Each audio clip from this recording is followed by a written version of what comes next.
रीवा के सेमरिया से कांग्रेस विधायक अभय मिश्रा आज एसपी कार्यालय पहुंचे। एसपी को ज्ञापन सौंपते हुए पुलिस व प्रशासन पर गंभीर आरोप लगाए हैं। उन्होंने इस दौरान कहा कि रीवा को लोग कोरेक्स सिटी के नाम से जानते हैं क्योंकि यहां सबसे ज्यादा कोरेक्स बेची जाती है। उन्होंने कहा कि पुलिस के संरक्षण में यहां अवैध कारोबार फल फूल रहे हैं। सेमरिया में बाजार बैठकी के नाम पर गुंडे बदमाश मनमाना वसूली कर रहे हैं। कई बार कलेक्टर को शिकायत भी की गई, लेकिन कोई भी सुनने को तैयार नहीं है। रीवा में चल रहे अवैध धंधों में प्रशासनिक अधिकारियों के पैसे लगे हुए हैं। सेमरिया विधायक के आरोपों पर रीवा एसपी विवेक सिंह ने कहा कि पुलिस पर आरोपों की जाँच कराकर उचित कार्यवाही की जाएगी। चलिए देखते हैं रीवा से ब्यूरो चीफ अनिल तिवारी की ये रिपोर्ट।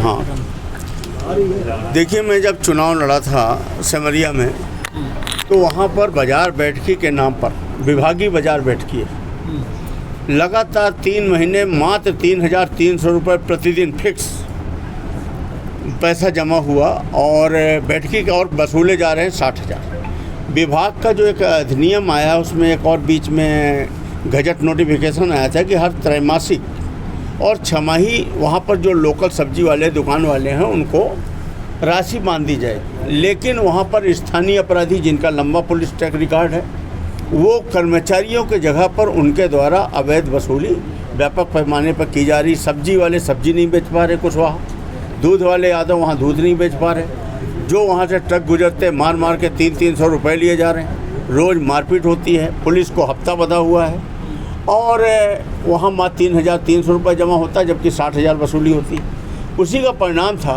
कि नगर पंचायत से मैं अकेला 2900 वोट से लीड किया और जो हमारे जीत का कारण बना। अभी मैं कल गया था राजीव गांधी जी के पुण्य स्मृति पर, वहाँ पर कार्यक्रम था। लोग पूरे इकट्ठे होकर चीख मार रहे थे कि आपको वोट देने का क्या मतलब, जब आज भी उसी तरह की लूट जारी।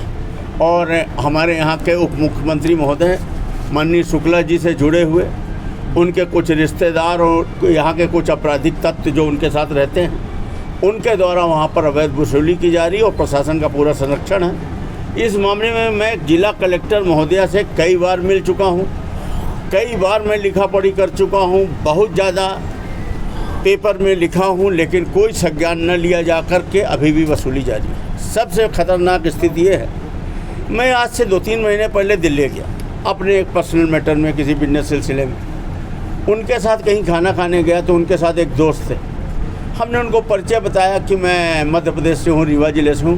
बोले ओ कोरेक्स सिटी, रीवा कोरेक्स सिटी अंग्रेजी में। तो हमने कहा कोरेक्स सिटी कैसे? तो बोले आपके रीवा को हम लोग कोरेक्स सिटी बोलते हैं। हमने कहा क्यों?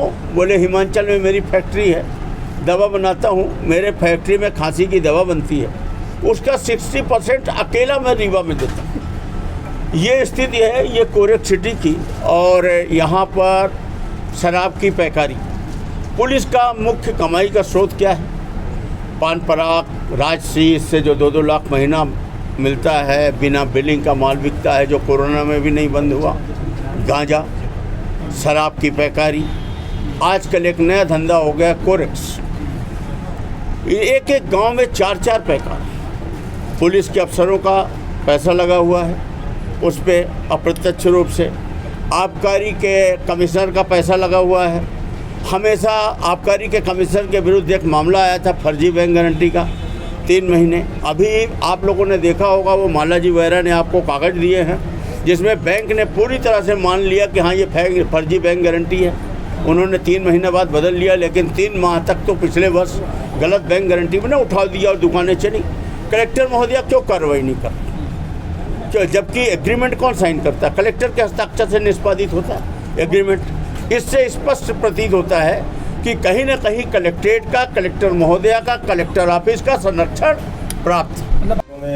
नशे के खिलाफ ये बोला कि पुलिस अधिकारियों के साथ मिलकर ये काम कर रहे हैं तस्कर, तो क्या कहते हैं आप इस मामले? अभी माननीय विधायक सिमरिया जी आए थे यहाँ पे और उन्होंने एक पत्र दिया है और उसमें उन्होंने ये भी बोला है कि कुछ आरोप उसमें लगाए हैं पुलिस और बाकी कुछ विभागों पे।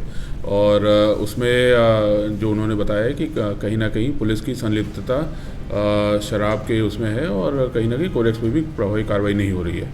तो इसको लेके उनको आश्वस्त किया गया है कि कहीं से भी संलिप्तता नहीं रहेगी पुलिस की। अगर कहीं पाई जाती है तो उसमें कार्रवाई की जाएगी। लगातार कोरेक्स पे हम कार्रवाई करते जा रहे हैं और कहीं पे भी इस प्रकार से अवैध काम होंगे उनके खिलाफ कार्रवाई लगातार की जाएगी। कहा ऐसा कि कारोबारी जो नशा क्या कर रहे हैं उनके साथ पुलिस का शेयर है, तो क्या इसकी जाँच की जाएगी? कौन अधिकारी है? निश्चित रूप से जांच की जाए। पहली चीज़ तो क्या शेयर जो लगाया गया आरोप वो सही है कि नहीं है, वो सारी चीज़ जांच की जाएगी और यदि कुछ पाया जाता है तो उसमें कार्रवाई की जाएगी।